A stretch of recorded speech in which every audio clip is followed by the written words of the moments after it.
Kubiklər sayın birdən Allah-adı eləyərlər.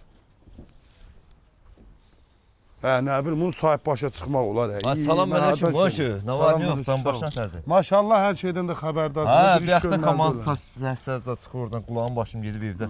Qulaq as, bir də xeyirli olsun. Sağ ol, sağ ol. Bu pulu hardan tapdın sən?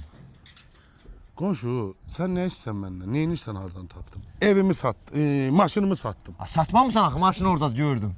Sən əlindən qaçacaq. Hə, pulu hardan tapdın sən canım? Bax, gəl qoy sabir deyim. Amma heç kimə demə ha bunu. Bax, bu avtokredit deyilən yer var ha. Apardım maşınımı orada 20 dəqiqə saldım kreditə, pul götürdüm. Maşın qaldı özümdə, nömrədə dəyişmədi. Pulu boğa götürmüşəm, hələ gələn aydan ödəyəcəm.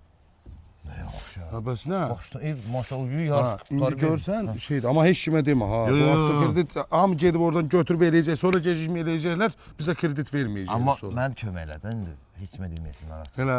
Hə, deyərəm, yaxşı. Qoy indi şey Generalini öz adım maşınına. Hə, telefon nömrəsi evdədir, telefonum evdədir, üstümdə deyil. Qoy şey olsun, gəl verərəm. Yaxşı, oldu. Xeyirli olsun, sağ ol. Hə, qəşəng qoy görə tikə çıxa biləcək. Sağ ol. Ha, bu kubiki